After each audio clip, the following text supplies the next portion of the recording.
This is Alice. Alice is a messed-up child who likes watching serial killer biographies with her morning cereal, and for a good laugh she would watch Jason X, which is pretty hilarious to be honest. Now imagine we give Alice a really good, critically acclaimed, award-winning romantic film. Would she like it? The answer is not as simple as yes or no. At least not in Alice's case because she's going to butcher someone in her sleep, but we're talking about someone who retained more sanity than this little devil ever had. Someone like, well, hopefully, us. Drama aside, I hate turn-based combats way more than Alice would ever hate Casablanca. Like, I find my 9 to 6 job more enjoyable. Okay, I went too far, scratch that. But you get the idea. Yet somehow, I, a certified turn-based hater, admit that Clair Obscur is a damn fine piece of art, and I don't think anyone can objectively say otherwise. Let the world once again watch the sun rise without the shadow of her cursed figure. May the wind of Newell take you to the ends of the earth. As the title says, in this video I'm going to tell you how I, someone who never ever liked turn-based combat, felt playing Clair Obscur, and whether I would recommend it if you're anything like myself. Yeah, been ready. Previously, when I tried to jump into the genre, I thought Final Fantasy VII would be a good entry point since I have zero problems playing aged games. I barely made it to the boss that you shouldn't attack when it has its tail up or some bullshit, and I really couldn't bring myself to progress any further. Then I said, well fine, Pokemon it is. I tried some old GBA Pokemon and I don't even remember which one. And it was not even tactical, you just spam the strongest attack and you pray for the best. And by best, I mean not accidentally killing the other Pokemon because you want to capture them instead. As you might have guessed, it did not click with me either. My last experience was Persona 4, and to no one's surprise, I put it down far earlier than I thought I would, never touching the genre since and growing profound hatred to the lazy game design that straight up strips action games of combat altogether, replaces it with a literal menu barely any different from the pause screen, and calling it gameplay. Imagine this with me. A cutscene plays where the hero and the villain climactically fight each other, both of them giving their all, music is epic, and you're hyped as hell on the edge of your seat. Then we cut to gameplay and they stare awkwardly at each other until you select what skill to do. Yet when Clair Obscur was announced, I was quite intrigued, even though I knew full well this was not the thing for me. I was still curious, and since it was on Game Pass on release, I decided to give it a go. My expectations were not any more ambitious than playing for a session or two at most, before turning my back on this genre forever. And surprisingly, shockingly even, credits were rolling on my screen.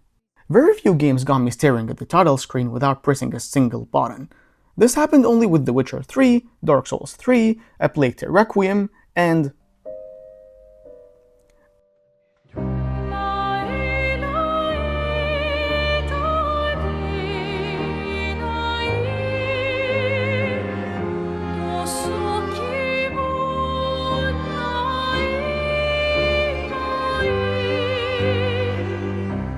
Point made, my guy, I'm not even gonna discuss this further.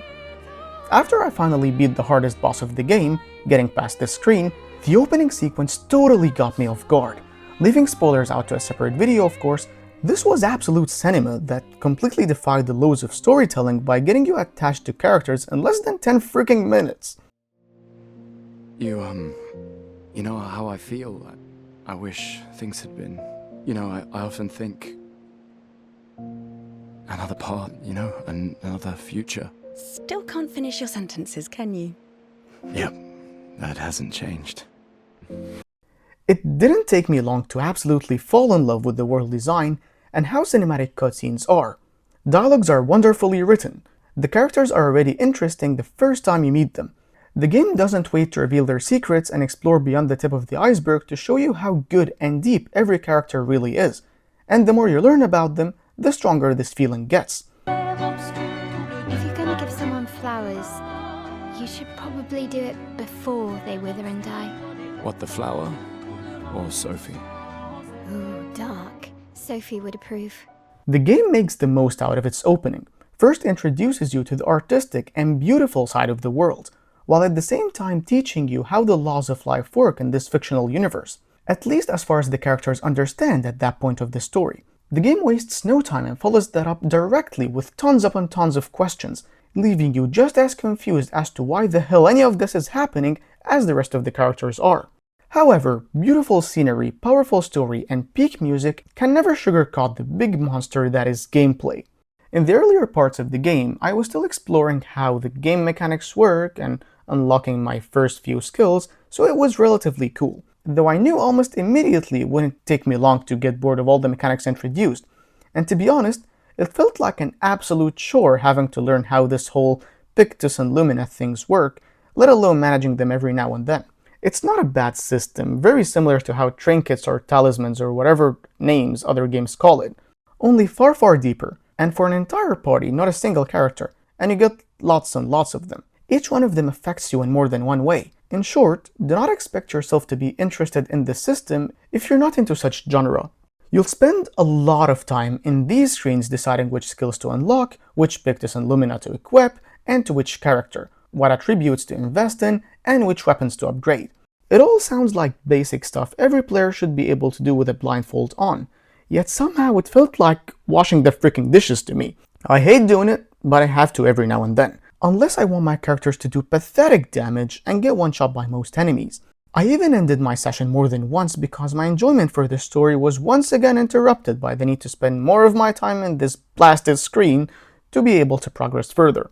I noticed how much fun I'm having depends entirely on whether we are at a high moment in the story. Some bosses were fun, I admit it, especially French Pontiff Sullivan, more like Pontiff Solivan. But the fun part for me was trying to read their attacks and parry it. I took little fun, however, from planning what attack to do next. It was passable, but I wouldn't really call it fun. And being completely frank with you, if someone like me, of all people, finds a turn-based combat system passable, this means it's a bloody masterpiece to those who are into this kind of thing. It's like Alice not butchering anyone after we force her to watch a Sam Claflin film. Like any game, some sequences in Expedition 33 focus primarily on the story and spectacle, while others tend to give that a break and let gameplay take the stage, which is normal and, talking objectively, very well balanced. Talking from a subjective point of view, however, I very nearly quit the game after the story got a bit slow in the game's second act. Throughout my entire playthrough, I kept telling myself, if only this was literally any other genre, man. The second half of the game was a roller coaster for me. After a slow, almost painfully long gameplay-heavy sequence, my patience was wildly compensated in the latter part of the game, where I finally started getting answers to my questions. The hype for the finale was built wonderfully, but then again, the game stripped me of this hype by surprising me with one of the worst gaming cliches ever. Playing through a smaller version of multiple areas you already completed, woohoo! You can't imagine my disappointment, and you could hear me muttering the wildest of swear words under my breath. Then once again, my patience was rewarded extremely generously with one of the best endings I've ever seen to a story ever, be it game, book, TV show, or a freaking film. This was freaking dope, man. Look, I'm going after Maya.